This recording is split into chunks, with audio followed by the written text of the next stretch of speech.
difficult.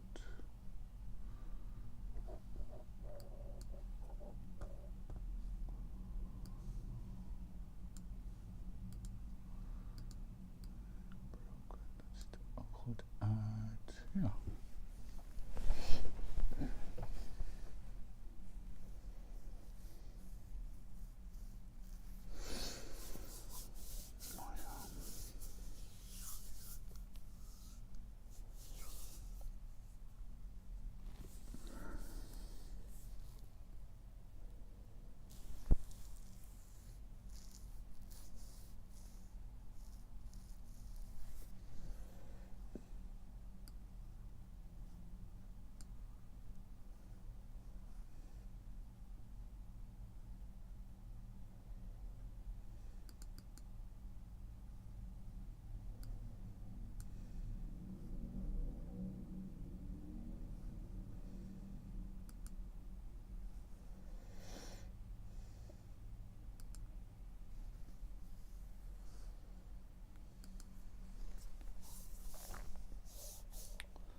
Okay, students, welcome to the second lecture on multibody dynamics. Today is Tuesday, February 23. Like in last week, the first hour is going to be a lecture. Then we will have a short break, and we will continue then a quarter to 3 with the questions and answers in Zoom. But I will show out a notice on that. Okay, today's topic, virtual power and Lagrange multipliers.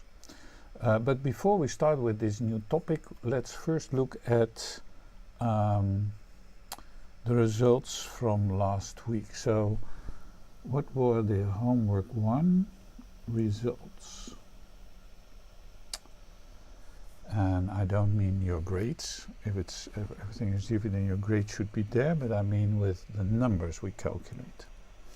So, and I take the case where both bars are horizontal, like this, and there's gravity, of course, at the center of mass here. Gravity here pointing down. Let's put the coordinates there so we know what we're talking about. Then what did we calculate? What were the numbers we found? So this is gravity going down. So let's have a look. Let's have a look at the answers. Yeah, so these are the answers, right? So these are the answers for the homework assignment, and then let me see. Oops, go here. Yep. Let me see where we have the case where both bars are horizontal. Now they're vertically down, which actually is a very simple case, right? Because vertically down, then there's no motion is there, just hanging, and then you find exactly those the weights, 1 times the weight, and here 2 times the weight, as I sketched here. But this is more interesting. Both bars horizontal and at 0 speed. So that's exactly the case as written down here, right? Okay. So let's copy those numbers. So for x double dot, we find x double dot 1, y double dot 1, phi double dot 1, x double dot 2, y double dot 2, and phi double dot 2. What are the numbers we find? So 0. Okay, so there's no horizontal acceleration, so this is body 1, this is body 2. Then for the vertical acceleration here, apparently minus 4.2 meters per second squared. Let's make that a nice 4. Then for the angular acceleration, and note that angles are like this, I found minus 21. So meaning that the thing is going down. Okay. Then x double dot 2 turns out to be a 0. Yeah, so it's not accelerating in that direction, which makes sort of sense, right? There are constraints here. And then the vertical one in this case is minus 10.6. And then, and the angular acceleration is upward, apparently, plus 10.6. Now, first of all, the first thing I notice is that these numbers are identical. Should they be identical or not? So that is a good question you should ask yourself. But far more important, I mean, these are accelerations, right? This number is less than gravity. So this thing is falling down, but not as fast as gravity. But this guy, so this number is larger than the acceleration of gravity. So then the question mark, can that be? I mean, how can things fall faster? Well, the only way they can fall faster is, of course, because there's a force applied to it. So let's look at the forces. So as we see here in the sheet, we have horizontal and vertical forces. So apparently there are no horizontal forces, right? which makes sort of sense. We only have vertical forces in A and B, so let's copy them here. So the horizontal force is 0, vertical force in A was, let me check,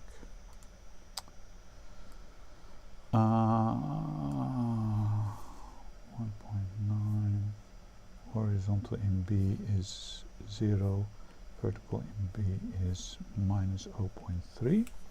Okay, let's go to our, I copied those here. Now, meaning, well, let's draw a free body diagram to understand how these forces work. So if these were the two objects, and here was gravity, now the force of gravity was mg, and I know, because in the previous example the thing wasn't moving, and this is just mg, right? Okay, so this should be 3 point, what was it? I forgot. 3.9 approximately. mg is about 3.9 newtons. And then no horizontal force, so nothing here, but there, oh, this was A, by the way, this was B, and this was C. So no horizontal force, a vertical force upward of 1.9, and then a vertical force on bar B, so that is this guy, right? So in this direction, minus 0.3. Now you could draw an arrow like this and put minus 0.03. Okay, I find it a lot more clear if we know what the sign convention is, just to say, well, I rather put, I know it's minus 0.3, so then it's 0.3. Like this, 0.3. And again, here we have gravity, same gravity is 3.9 newtons. Okay, so if these are the forces, then clearly this object is pushing down on this object in B, right? So if this object, if body 1 is pushing down on body 2 with this force, then apparently it can go faster as acceleration. Now, why is this point pushing down on body 2? Well, the only reason this point can push on body 2 is because the acceleration of this point is larger than the acceleration here of gravity. Yeah? Because in the field of gravity, the whole thing would just fall down, and apparently something is pushing it more than this gravity. Meaning that the acceleration of point B, yeah, this point, we expect that to be larger than gravity. Now, can we calculate the acceleration of point B? Yes, we can, because we have the numbers here. So we can make a very simple diagram. If this is the first pendulum, and this is point B, and the length of the guy was L, then we then we easily can determine that the acceleration of point B is, since this is a fixed point, rotating about a fixed point, and the vertical acceleration in this direction, so I should say, what am I calculating? This equals the minus the angular acceleration of body 1 times the length. And the angular acceleration is minus 21, so that's meaning minus 21, and the length was 0.6. And the answer is then something like 1.2 or 1.3 or something like that. 13, I mean, approximately, so 13 meters per second squared. And yes, that is larger than the acceleration of gravity, meaning that clearly body 2 is pushing down on body 1. Okay, so why do I go so elaborate over these results? Because I also expect you, when you do the homework, to look at the results, at those numbers you calculate. Like if you find these numbers here, if you find the 0 here, then you say, oh yeah, of course there's no acceleration because there are no forces in that direction. Well, if you then look at the next item, suddenly you find accelerations in this direction. And why? Well, because the thing is rotating and we have an angular speed, meaning that not the magnitude of a speed is changing, but the direction is changing, and that also asks for an acceleration. So the direction of this speed is changing because it's rotating, and therefore you have an acceleration. Check it all out. But anyway, in this case we have no speeds, initial speeds, and no forces. It cannot move in that direction initially, so there are no accelerations. We have vertical accelerations.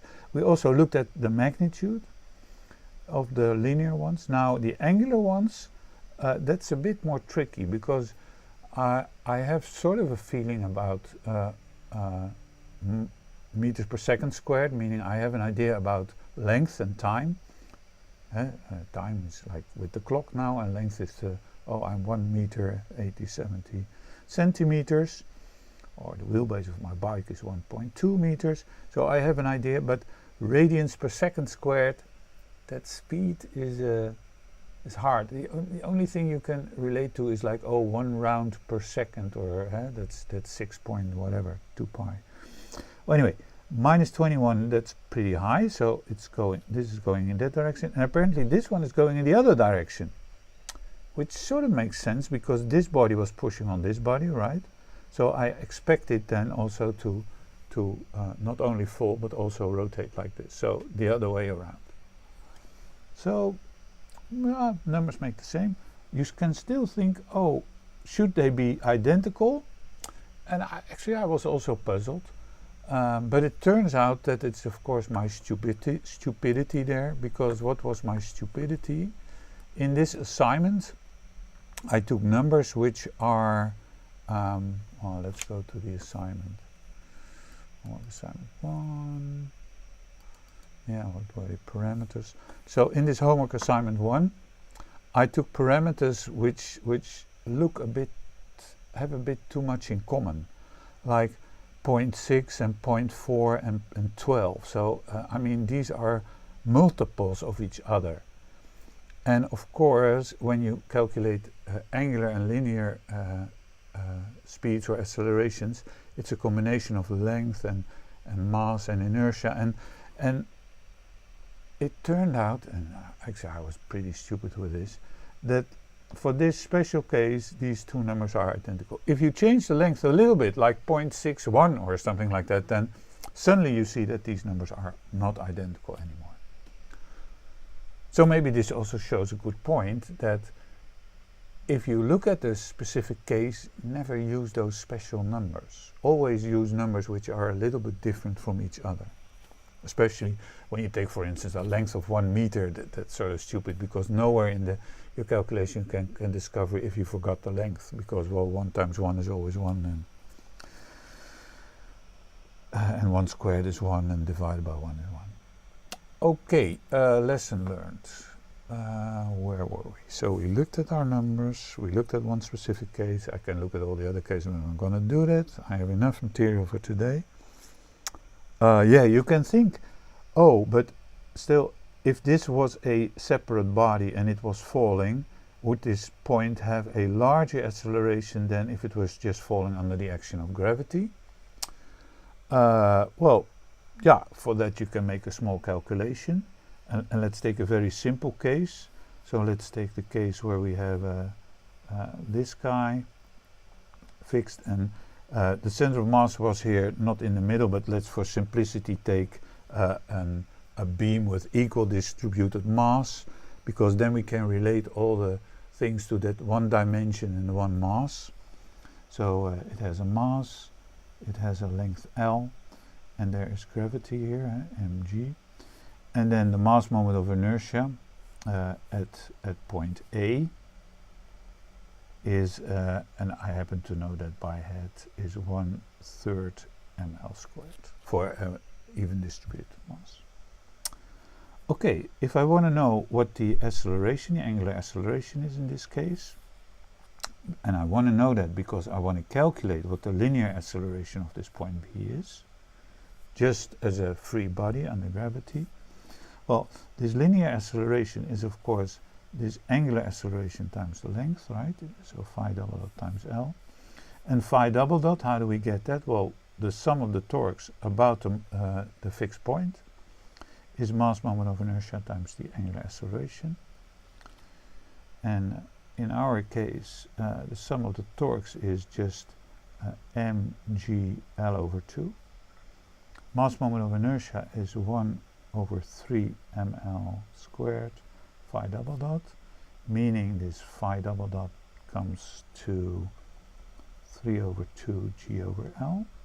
And if we then plug that in here, we get AB equals 3 over 2 g, which is larger than g. So yes, as a free-falling body, a pendulum at the end point will show a higher acceleration.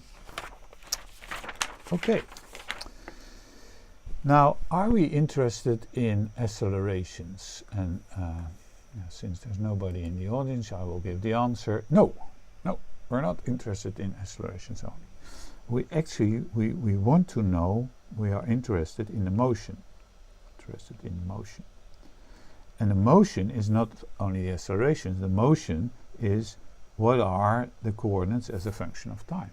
And for now, we haven't calculated that, we have just calculated the acceleration. So how do we know what is the motion of the thing with respect to time? And you could say, oh, well, I have a differential, so I have a acceleration, so if I integrate that, I get speed, and if I integrate that again with respect to time, of course, I get the position. And that's all very true. However, we have numbers here, and we do not have symbolic expressions. And if you try to make algebraic expressions and you try to solve it exactly, you will probably not succeed for this double pendulum. So instead of doing an analytical solution, which is undoable, we're going to do a numerical solution. So numerical solution. And how are we going to do that? By numerical integration. And that's numerical integration is just a fancy word for summing, for adding up stuff. So how does it go, the numerical integration? Well, it goes like this. We want to know the position at the time t plus delta t, and we know that is the position initially at time t plus the speed at time t multiplied by delta t. Now, where does this come from? Well, from this simple idea of I live here in Rotterdam, I have to be at Delft, it's 15 kilometers, I go 10 kilometers per hour on my bike. I'm not that young anymore, so it will take me, and then you can estimate how long it takes, or in the other way around, if my speed is 20 kilometers per hour, then after 1 hour I'm 20 kilometers further ahead of where I started. And that is the basic thing of this calculation. Or, in other words, the origin actually comes from the whole concept of speed. So, and the concept of speed goes like this. So if we define what is speed, then we had this nice dot, or you could say dx dt. Then that is by definition the following thing.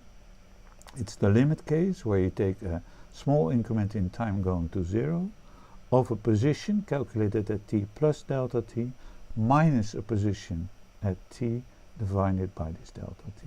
That is the definition. And with this definition, we sort of can turn the whole thing around a little bit. So we can say, well, why not reverse the thing? And we want to know this guy, so we can say, oh, x t plus delta t equals x t plus x dot at t times delta t. And and what did we do with the limit delta t going to 0? Well, you could say delta t should be small. That is the thing.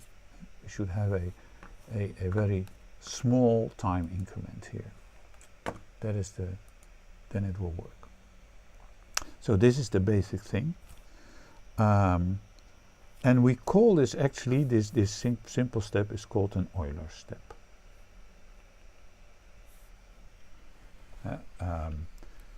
you could say this definition came from Newton, Leibniz. A little bit before that was also the concept of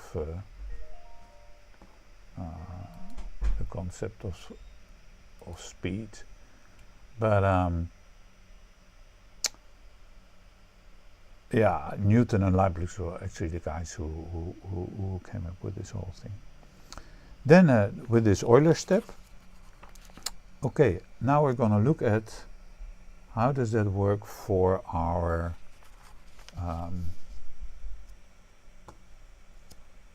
let me see what is going on in the chat.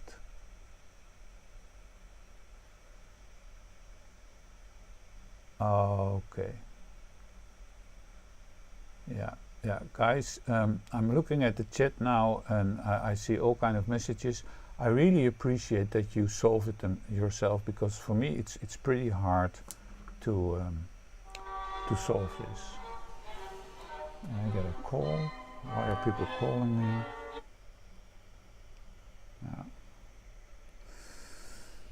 I cannot take calls now. Okay, let's continue. Yeah, maybe people are trying to call me that the YouTube live stream is a bit bad quality. I'm sorry, this is out of my hands. Sometimes my internet connection is not so good. Okay, we go back. Okay, so I was talking about this, yeah.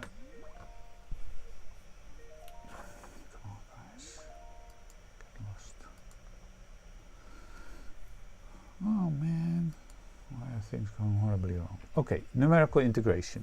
As I said, numerical integration comes from this. Yeah, sorry, my view was blocked.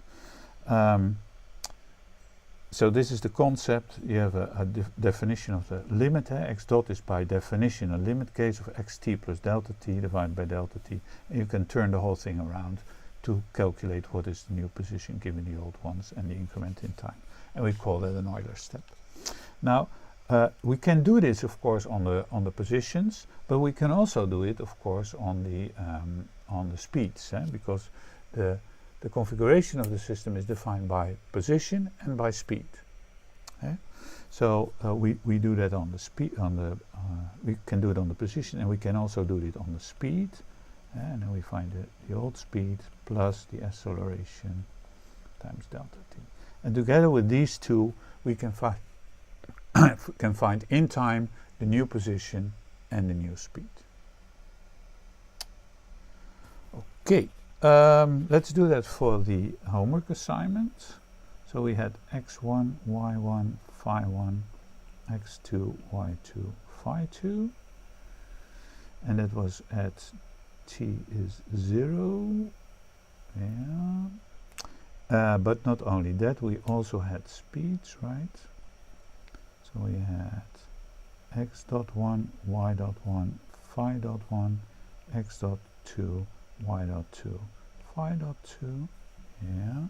And not only that, we also had accelerations, right? Let's fit it. Oh, we can fit it.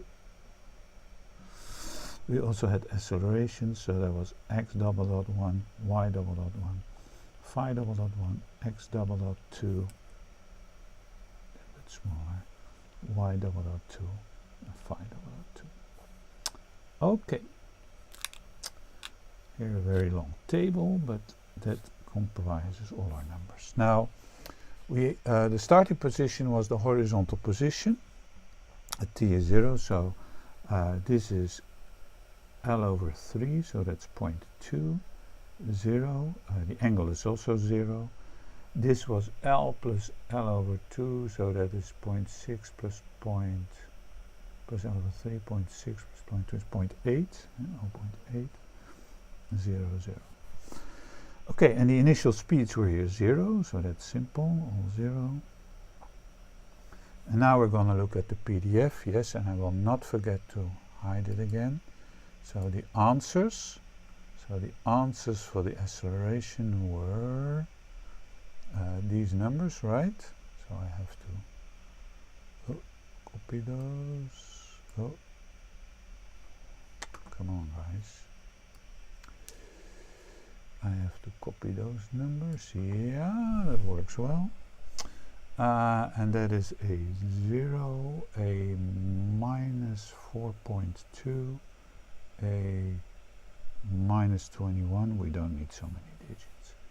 A 0, no horizontal acceleration, then a minus, say, 11, and a plus 11.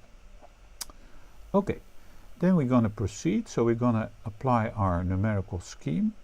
So at t is, and for simplicity, let's take a very simple step, integration step. Let's take 0.1 second. Oh, go back here. Yeah. Oh, this changed. That's not good. Let me fix that.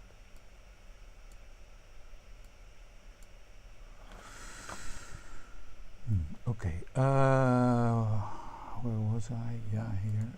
So we take 0.1 second. So 0.1 second. Then this was the old position. Then times 0.1 seconds times the velocity is the new position. Well, that's super simple because 0 speeds times this time step. So, oh, it doesn't move. Which is sort of strange because I thought it was falling down, right? Well, anyway. New position, right? Now these are the old speeds times the acceleration, times these acceleration times the time step gives us our new speeds. So that's all 0 plus 0.1 times these numbers. That's also simple. So 0 minus, this was a point, minus 0.4 minus 2.1, 0 minus 1.1, and this is 1.1. Okay, so yeah, so we started here at rest. We found an acceleration. We're still in the same position, but now we have picked up some speed. Well, that's actually completely correct because acceleration only tells you the change in speed, right? And yes, this acceleration made a change in speed. And this speed told us that the thing is not moving. But now if we make a next step, we have a configuration and we have speed. So if we then do another step, then our position will change. At t is 0.2. We take the old position plus the speed, so it remains here, 0.2. But now vertically we have minus 0.04. It's this speed times the increment, which is 0.1. And likewise with the following, minus 0.21, 0.8, remain in the position, 0 minus 0.11, 0 plus 0.11. So clearly now our body is falling in a way. Has picked up speed. We have to calculate, of course, what the new acceleration is. I already pre-cooked that, of course, for you. And of course these numbers will not change much, minus 4.2, minus 21, minus 11, and these numbers will change a little bit. We get minus 0.9, and here we get minus 2.9. Why do we get suddenly horizontal accelerations? Well, because we have angular speeds, and angular speeds give us omega squared times r, centrifugal accelerations, inward both, one larger than the other, because one is it's a series, so it's the sum of the two. And then you can just go on, etc. I'm not going to do that because this is really something for the computer to do, not by hand. Well, anyway, it tells you in essence how this whole process of numerical integration works and how you then in a step-by-step manner can calculate new positions. I have pre-cooked for this lecture also an animation actually, and that's an animation of this whole process. So let's look at the video. Where is the video? Here is the video. Let's stop the video. Video stop. Okay. So we go, oh, it's a bit too big. Good cow. Yeah, we go here. So here's the video, right? Oh, it's also strange, or whatever.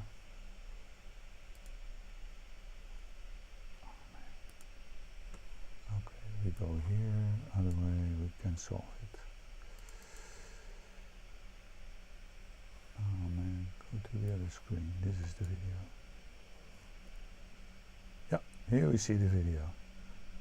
0, 0.1, 0.2. Now, if you take a close look, both positions 0 and 0.1 are in the same configuration, right? That's what we saw already, because it has no speed, but then it's slowly picking up.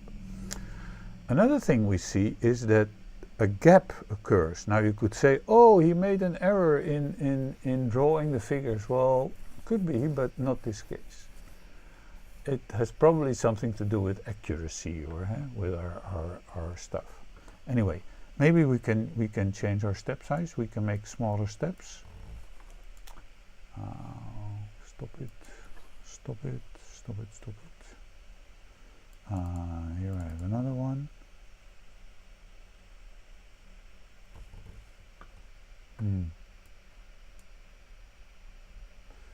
Yeah. So here's another one with smaller step size, and you see a more smooth motion, of course. I think I put 0.01. Here's the time, but still you see a gap occurs, right? Okay. Well, that having seen, that's all very nice. For some reason this won't stop. Stop.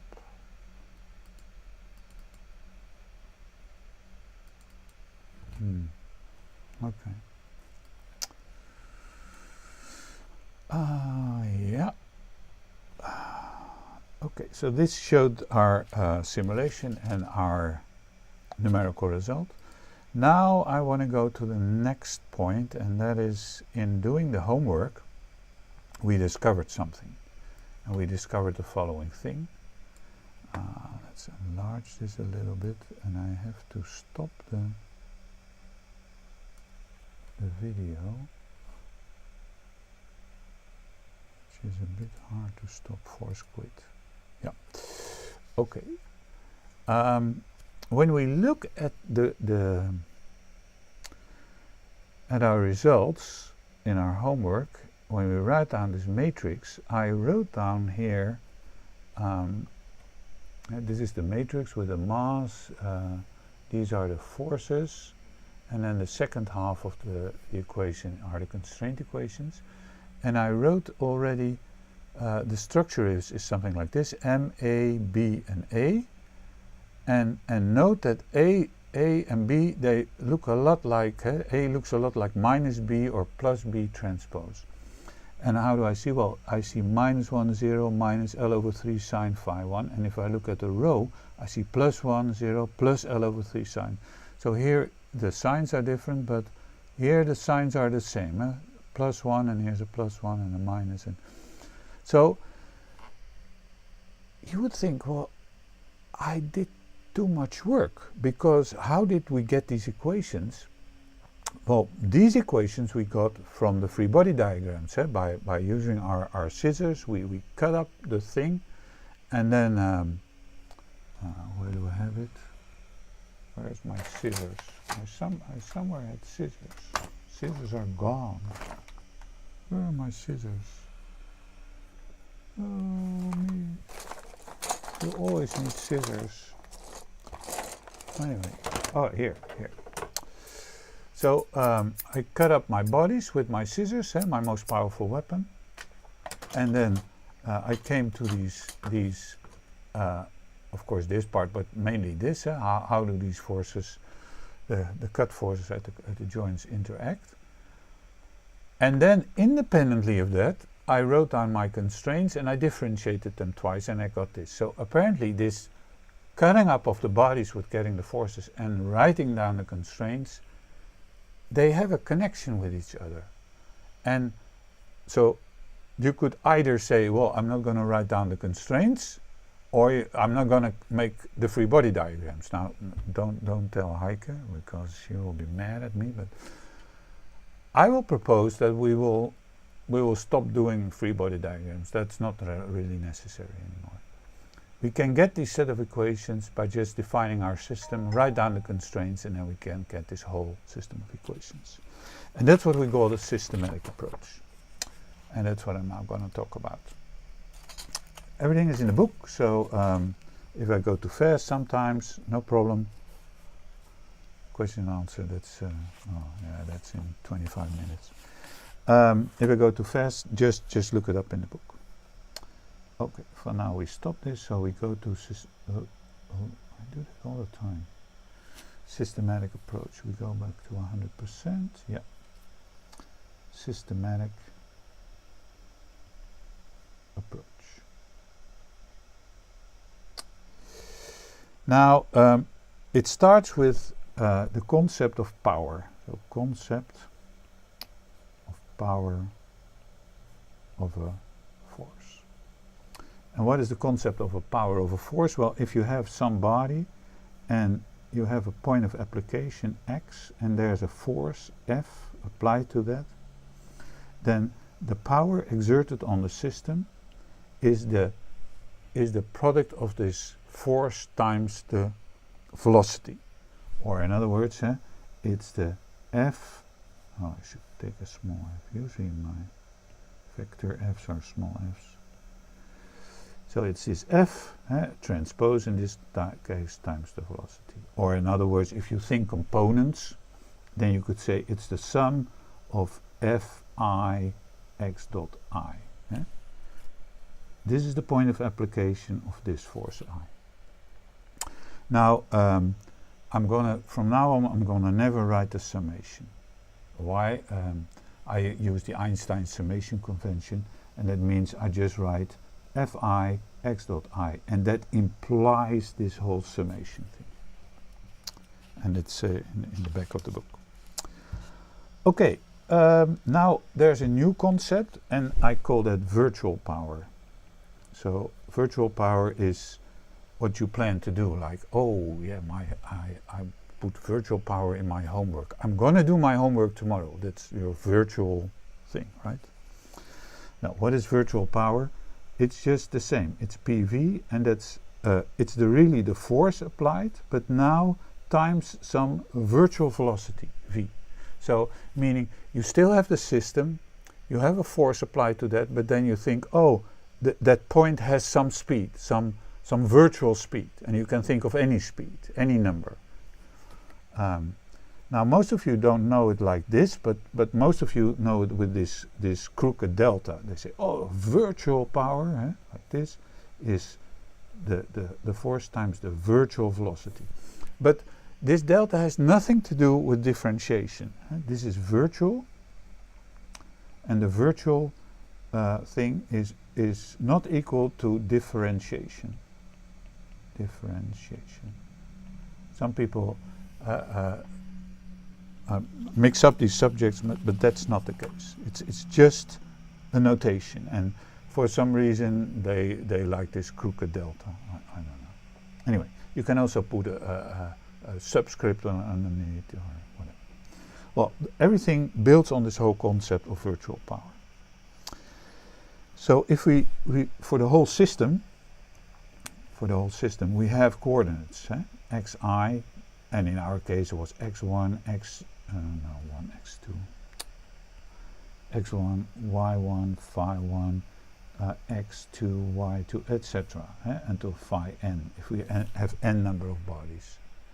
And likewise, we have forces in our system at the center of mass.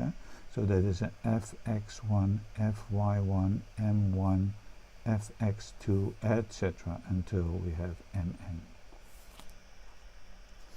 Now, for such a system, we can write down what the virtual power is. It's a scalar thing, it's a number, and this number is just all these forces Fi times these virtual velocities. That's the virtual power of the system. Now there's a statement, and the following statement holds that the system is in equilibrium So it's something about equilibrium. If the virtual power is 0 for all virtual velocities. And they cannot be equal to 0, right? Everything must be, well, for all virtual velocities who are not 0. So just random virtual velocities, we usually say. So this is a statement about equilibrium. Now, the problem is, of course, that we don't work with equilibrium. We want to work with motion. So I say, what does this statement help us, this equilibrium? I mean, we want to know motion. And that is the thing we want to know. But actually there's this nice way where, and that's thanks to Monsieur d'Alembert, we can introduce so-called d'Alembert forces. And what was that? Well, that's a way to make from a dynamic problem into a static problem. And how did that work?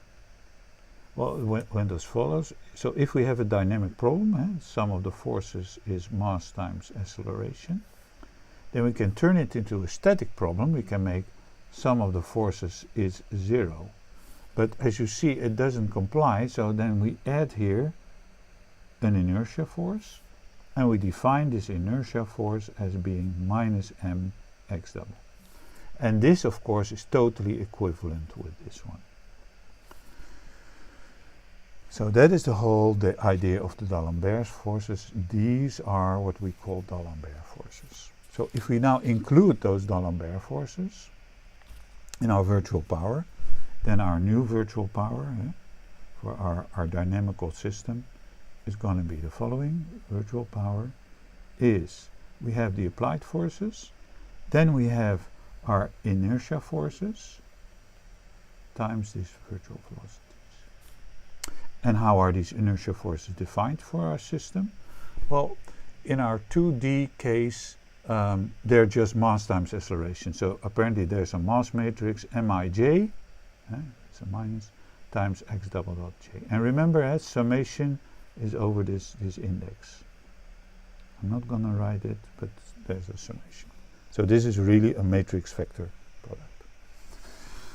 So we can incorporate that in our equation here. And if we then do that, then we get delta P is the applied forces minus Mij x double dot j times virtual velocities x, oh, not a nice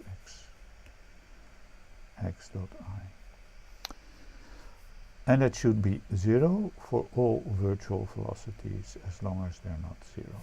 And then the system is in equilibrium.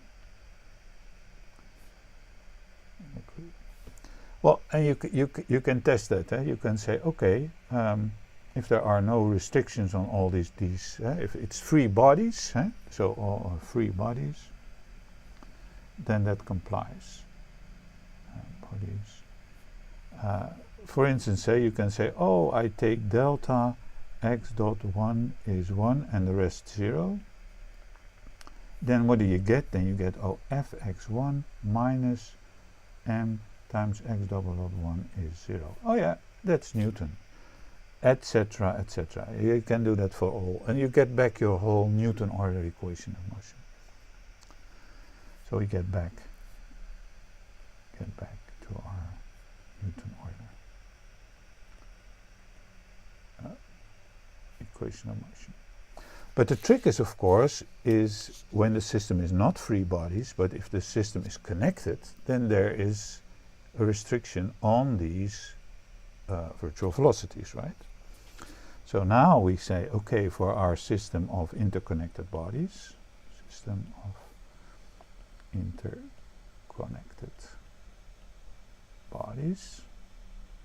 how does that work?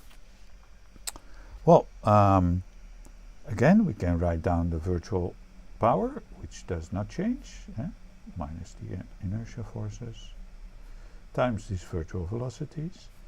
And It's an equilibrium, so this is 0 for all virtual velocities, yeah, which you could say which fulfill the constraints, fulfill constraints. And we haven't defined that yet, but you could say which follow the glue, because you have to glue the thing back together again to get your original system. So these velocities must abide the glue. Now, what was the glue? The glue was, in our case, were constraints, and the constraints were just equations in the coordinates, and these constraints can be written as ck, number of equations, as a function of the coordinates equals 0. Just a whole bunch of equations. And in our case, for the double pendulum, k was 4 and I is 6, right? We had 4 constraint equations and 6 coordinates. Now, there are no velocities here, and we need velocities. Moreover, we need virtual velocities. But so the first step is to get velocities. So to get velocities, what we do, we differentiate with time, right? So we get d dt of ck of xi is 0. Well, you first then partially differentiate with respect to x, and then x with respect to time. So you get dck dxi times dxi dt. And we usually write that in the following way. This Jacobian is written with a comma, c comma I. So the comma means differentiation. And then here the dots we know already, right? And that should be 0, remember? Those were now the constraints on the velocities. So these are constraints on the velocities. And of course on the virtual velocities, that's super simple, because the only thing you have to do then is put an extra index or symbol or whatever thing to make them virtual. So on the virtual velocities it's ck I, the same Jacobian times virtual x dot I is 0. And these sets of equations we have to put into this stuff here. So all these velocities have to fulfill this. I see time is up for this first 3/4 of an hour. I propose we continue until 2:45, 3, and then we have a 10-minute break, and then I do questions and answers. Okay, so I really have to stop at 2:45. So these were the constraints on the velocities and the virtual ones. Now, we can write equilibrium for the system. Equilibrium for the system. How does that look? Well, then we take the virtual power being the force minus the inertia force times the virtual velocity is 0 for all virtual velocities which fulfill now these constraints. Ck I delta x dot I is 0. Now, that's all very nice, but how do we make sure that these fulfill these constraints? There are 2 ways, of course. You can decompose this into independent and dependent parts, then make all the variations independent, take it only the independent variations, and that's a very complex work. There's a simpler way, actually there's a super smart way, and that works with the so-called Lagrange multipliers. And it was a very smart trick of Monsieur Lagrange. And what does it do? Well, you have k equations here, right? You have, in our case, 4. And then we introduce 4 unknown multipliers. And we say, we add these 0 conditions to our equation by means of multipliers. So I make a new virtual power thing, which was initially my initial virtual power expression. But now I'm going to add zeros, and not zeros. It has to be a scalar, so I cannot add 4 equations. I take every equation, multiply it with an unknown quantity, and add them all up. So then I'm going to multiply them with an unknown quantity, the Lagrange multiplier, and then add it all up. Remember, there's this repetition of the index, and then I have incorporated these 0 conditions. And now this is 0 for all virtual velocities as long as they're not 0. So I found a way by means of an extra set of variables, these are new extra, to come up to incorporate these conditions in our virtual power expression, and now it holds for a random virtual velocity as long as they're not all 0. Well, if that is the case, then I end up with I equations, I separate equations, because you can say, oh, for the first one it should hold, and the second one, and etc. Etc. So then I get I equations. And how does the equation look? Well, they look like Fi minus Mij x double dot j plus lambda k ck I, lambda k is 0. And these are our equations of motion. How many? Well, 6, right? 6 equations of motion. And the unknowns are, well, if we do the standard dynamic problem, then the unknowns are the x double dot j's and, of course, our lambda k's. So we have 6 unknowns here, and we have 4 unknowns. Now again, I'm not going to sing a song for you because I didn't get such a good review from last week, but again we have of course the Cole-Porter problem if we only try to solve this for these 10 unknowns. So the total is 10 unknowns. However, we do have the constraints. We have to still add the glue. The glue. I mean, these are just equations of motion. So we're going to add the glue. And what was the glue? Well, remember, ck xi is 0. That was our glue. Of course, this glue by itself doesn't work. You have to differentiate the glue. So we have to differentiate this twice with time. And if we differentiate the glue twice with time, what do we get? Well, we get ck x double dot I plus ck L m x dot L x dot m is 0. So again we get this same Jacobian thing which we got in the speed, like here. But now we have all these extra terms which you remember from homework assignment 1 was like phi 1, phi dot 1 squared and phi dot 2 squared, and these terms. These are additional terms. Anyway, these are now our 4 constraints on the accelerations, on the acceleration level. And now we can combine these 2 set of equations. So let's combine them. And then we're done, by the way. So let's combine them, and I'm going to write them in a very strange mixed mode notation. I sort of like this a lot, this mixed mode one. So how does it go? Well, I take the first set of equations, and we have to shuffle a little bit, because the unknowns are the accelerations and the lambda k. So we get x double dot j, and we get lambda k. Okie dokie. Then what else? We have to fill in the equation. So if everything is on one side, so here we get Mij, right? And then we get here, what is it? If we put that on that side, we get the minus C Ki, right?